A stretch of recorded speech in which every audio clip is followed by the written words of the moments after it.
Hello and welcome to the Aussie Football Passport, your one-stop pod for updates on your favourite Aussie men and women who are playing their club careers abroad.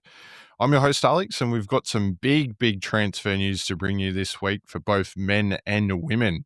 We've also got plenty of club football to run through with preseason friendlies and seasons continuing across the globe for our men, whilst our women take a well-earned break after their international duties. All right, let's get straight into the headlines.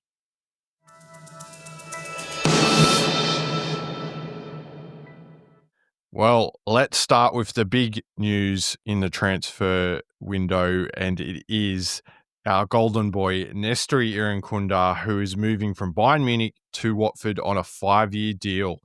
The deal was worth 3 million euros there, and it includes a 50% sell-on clause and a buyback clause for Bayern Munich. So they are hedging their bets here. They're letting the young lad go, but they're also keen to see how he does. And if he does well, of course, they will no doubt exercise that buyback clause, and you'll get some good minutes at Watford in this upcoming season, let's hope, in the English Championship, where we will have a huge number of Aussies now, which is really cool to see. So also on social media, go and check it out. But there was some really cool scenes from the Watford social media team where they managed to get a dispensation for Nestory to wear the number 66 jersey.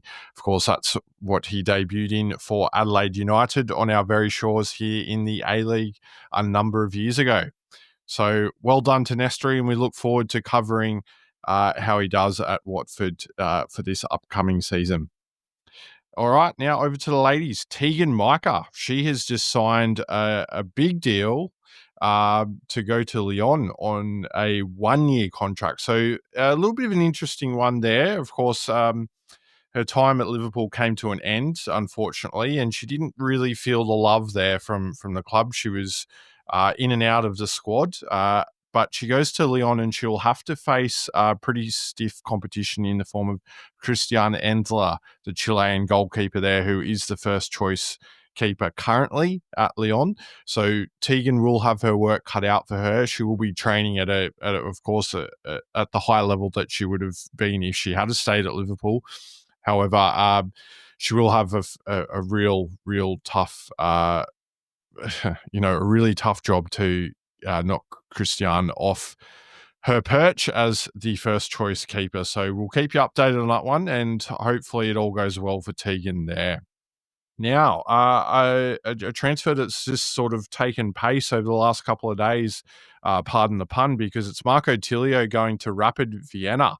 It's initially a loan deal, but there is an obligation to buy if he makes 20 appearances for the club in this upcoming season. So it's an interesting one there. And again, another league that seems to be taking quite an interest in Australian players at the moment. We've got a handful of Aussies in the Austrian Bundesliga there. Of course, Noah Botic moved recently to Austria Wien. So there'll be plenty of Aussie derbies in the Austrian league for us to cover in the upcoming season. We look forward to it. So, Marco, all the best there. Great move, potentially. And we go over to our ladies, and Daniela Galic, she has signed for Vittsjo GIK in Sweden on a 2-year deal. She leaves behind FC Twente in the Netherlands after winning the domestic treble with them, of course, the 2 knockout cups and the league there. So she jumped straight into training as Vittsjo halfway through their season in Sweden, because, of course, the Scandinavian leagues run calendar year as opposed to most European leagues that run from the middle of the year to the middle of the year. So that is another good move for Daniela there.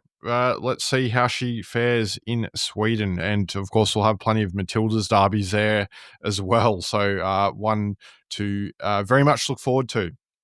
Now, let's head over to the rumour mill. And Lewis Miller, unfortunately, has picked up a knock for Hibs, and it looks like he's going to be out for 2 months. Hibs were looking at selling the right back, and they wanted a £1.5 million fee for the Aussie defender. So Blackburn and Charlton have both believed to have bids rejected from Hibs. So it'll be very interesting to see how this plays out, because that injury really puts a dampener on things. And of course, the transfer window shuts in about 5 to 6 weeks for European sides. So we'll keep an eye on that one for you. Now, on the other side of the pitch, on the left-hand side, Jordan Bos, who has had his fair share of injuries in the last 12 months. Well, it doesn't look like it's going to deter Feyenoord in the Dutch Eredivisie from securing his services from his current side, Westerlo in Belgium. So what should make things easier is that Jordan Bos is actually a boyhood Feyenoord fan, and there's plenty of photos getting around in his family album, allegedly, of him wearing a Feyenoord kit when he was younger. So let's see how that one plays out. I think it is a bit of a goer. And it would be an excellent move for Jordan, and hopefully he can stay fit, because he would no doubt be first choice in the Socceroos squad in that left-back role. All right, now this is an interesting one we covered last week. Antonio Arana, he is on the verge of signing with Roma.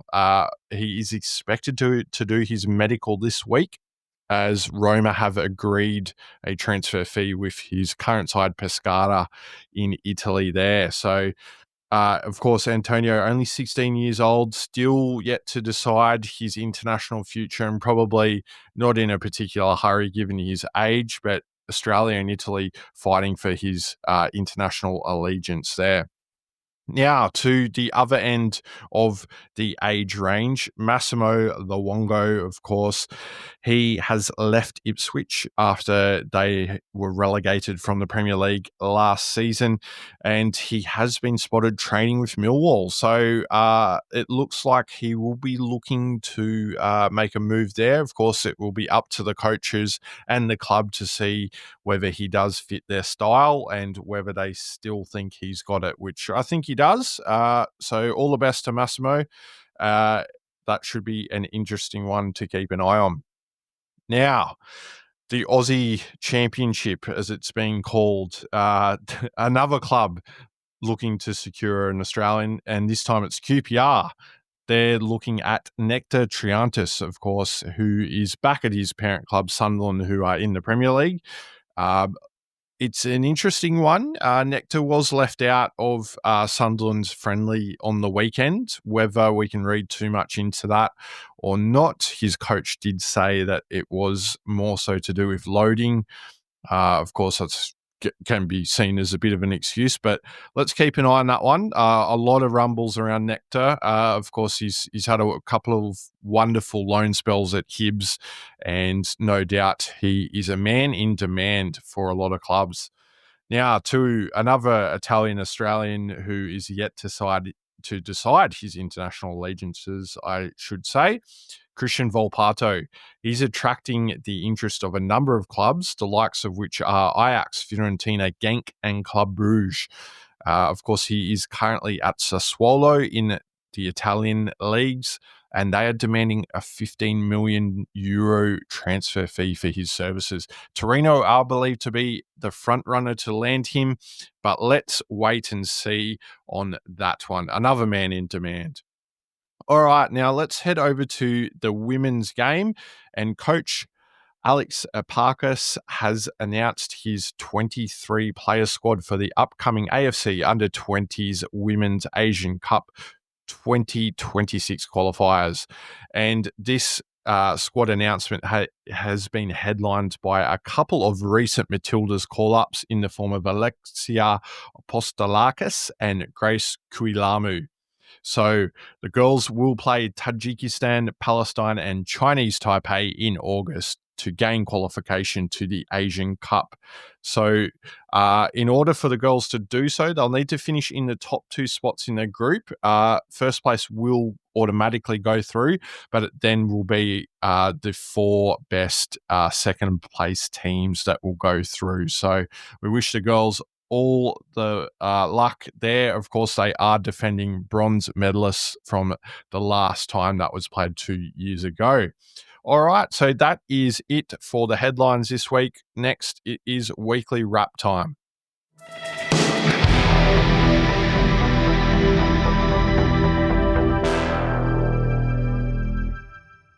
All right, weekly wrap. So, as mentioned at the top of the show, there's no women's club action to bring you this week, unfortunately.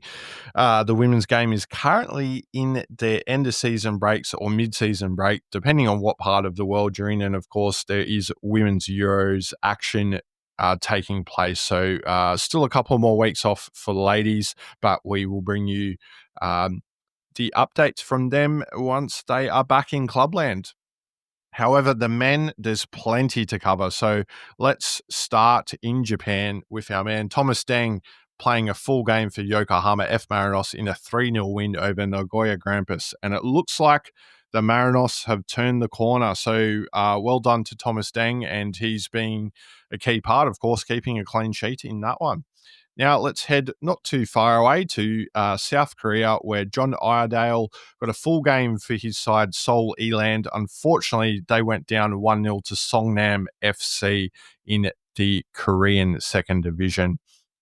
Now, let's head to the US&A, where there was plenty of football this week. We had midweek and weekend action in the MLS. And let's start with midfield maestro Patrick Yazbek.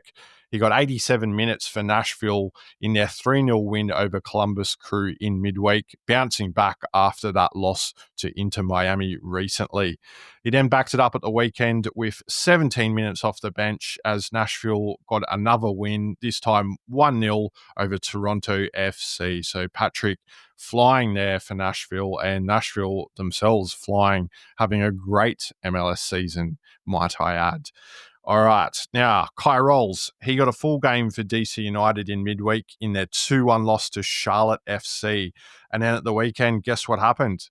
He played a full game again, and yep, you guessed it, they lost 2-1, but this time to Columbus Crew. So poor Kai Rolls, looks like DC United in a bit of a rut, and he is trying his best in defence, but those goals just keep on getting conceded from them. Now, Ariaf Piol, he got 18 minutes for Real Salt Lake in their 1-0 win over Portland Timbers in their midweek game. And then at the weekend, there was an Aussie derby as Real Salt Lake took on FC Cincinnati, where, of course, we've got our super sub, Brad Smith, there. However, it was Brad Smith's side that came out on top in a 1-0 win. Ariaf Piol got 61 minutes in that one and unfortunately wasn't able to inspire his side there. Now, speaking of our man, Brad Smith, he got 6 minutes in midweek in FC Cincinnati's 3-0 win over Inter Miami. Cop that, Messi. Of course, in the game against Ariaf Piol, Smithy did not get off the bench, unfortunately for him. All right, now let's head to New York, the city that doesn't sleep. And Aidan O'Neill, well, he got an early mark, though, 84 minutes in their 2-1 win over Orlando City in midweek. And then at the weekend, he managed a full game in a 1-1 draw with Sporting Kansas City. So Aidan O'Neill getting plenty of minutes there at New York, which is great to see. Now, let's head to Europe and let's start in Denmark, where the Danish season kicked off and Randers started their season with a 1-1 draw. And Mo Toure, he got 65 minutes there in that one. It was against Velje BK, and Mo's brother Musa, he was in the matchday squad but didn't come off the bench in that one. Now, let's head to Slovenia, where we had some UEFA Conference League qualification action, particularly FC Koper and the Juric brothers. They both play there. So it is Denny and Tommy. Denny played 57 minutes and Tommy was on the bench, didn't get any minutes. And they, however, in good news, they did win 3-1 against Sarajevo in that one. So good to see the Juric brothers, and we'll keep an eye on them throughout this season. Now, let's head to Scotland. Plenty going on. There's League Cup action, there's friendlies, and we'll try and bring it all to you here. Let's start with Hearts in League Cup action. So it's a little bit different here in Scotland where they play in groups for the League Cup initially. And that meant Hearts had 2 games this week. And they, well, talk about repetition. They beat both Hamilton and Stirling Albion 4-0. So pretty comprehensive stuff. So let's look at our Aussie lads in midfield for Hearts. So Cameron Devlin got 25 minutes against Hamilton and then a full game against Stirling. And then we sort of reverse it here for Callum Neuenhoff. He got the full game against Hamilton and then 45 minutes against Stirling there. So good to see the Aussie lads doing well at Hearts. Plenty of minutes there on offer for both of them. Let's head to the other side of Edinburgh where Martin Boyle got 66 minutes for Hibs in a 2-0 loss to Bolton in a preseason friendly there. Now, let's head up to Dundee and Ryan Strain. He started, I should say, in Dundee United's friendly against St. Johnstone. It was a 1-1 draw. And then at the weekend, they had a 0-0 draw with Oldham Athletic in a pre-season friendly. So Ryan Strain looking to build up to what could be a bumper season for his club side as they play in Europe as well. So that will be quite interesting. Now, Kasuni Yengi, he got 57 minutes and scored a goal in Aberdeen's 4-1 loss to Fulham in a pre-season friendly. So positive news for Kasuni with the goal, but not so positive news with that thumping loss to Fulham there. Now, Marco Tilio, he did get some minutes from Celtic before that transfer news. He got 24 minutes in Celtic's 2-0 win over Sporting Lisbon in midweek. And then at the weekend, he got 27 minutes as Celtic went down 4-0 to Newcastle in another preseason friendly there. So maybe it was those performances that caught Rapid Vienna's eyes. I'm not sure. Potentially not. All right, now let's head to Motherwell. We've got a couple of Aussies. Apostolos Stamatolopoulos, he got 60 minutes in Motherwell's 2-1 win over Stonehousemuir. And guess who he was replaced by? His Aussie compatriot, Johnny Katrumbis. He got 30 minutes in that one. So good to see the lads getting some minutes there at Motherwell. They did struggle a little bit last season with injuries and squad rotations. So fingers crossed they continue to keep their spot in the side there at Motherwell. All right, let's head south to England and QPR, of course, looking at another Aussie, but we've got 3 there already in the form of Keely Adamson, Jalen Pearman, and Daniel Benny. They all played the second half of QPR's 2-1 win over Toulouse in a pre-season friendly. So an English championship side knocking off a Ligue 1 side there. So quite interesting. I mean, you do take friendlies with a pinch of salt, of course, because they are friendlies. All right. Now, Cameron Burgess, he made his debut for Swansea as they played a friendly against Stevenage. The game was split into 2 one-hour matches, rather interestingly there, and the game ended 2-2. So not sure whether that sort of weird split had any effect on it at all, but nonetheless, good to see Cameron Burgess debut for Swansea, of course, who have Snoop Dogg as their new kit sponsor or PR man, which is very interesting and probably not for this podcast. But anyway, let's move right along to Gethin Jones, who played for MK Dons in a friendly against Brackley Town as they won 2-0, and that one was in midweek. He played half an hour in that one. And then they had 2 friendly games in the same day against Doncaster Rovers on the weekend, which he also appeared in as well. We don't have a result for that one, unfortunately. I apologise. But moving right along as well, Portsmouth, they had 2 friendlies last week, and we saw a 2-0 win, I should say, against Woking, and then a 5-0 win against Farnborough. And all of our Aussie lads, they got a run out in both games. Adrian Segicic, Hayden Matthews, Jacob Farrell, and Thomas Waddingham. It was great to see that Waddingham got on the score sheet against Farnborough and Segicic against Woking. So hopefully those lads continue to impress for Portsmouth as they look to get regular game time for the upcoming season. Now, let's head back to the continent in Europe, and let's start in sunny Spain. Mabil, he played in Castellon's 2-1 friendly victory over Valencia, so a second division Spanish side knocking off a top-tier side there. Quite interesting.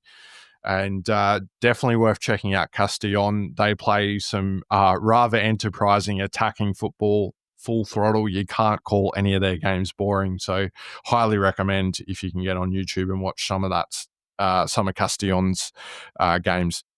Now, Belgium, Ryan Teague, he started for KV Mechelen in their friendly against KSK Heist.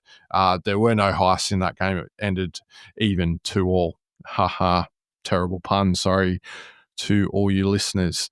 Now, Germany, Connor Metcalf, he got 45 minutes for St. Pauli as they beat Silkeborg in a friendly. It ended up 4-1 there. So that is it for our weekly wrap. Next up is Players of the Week.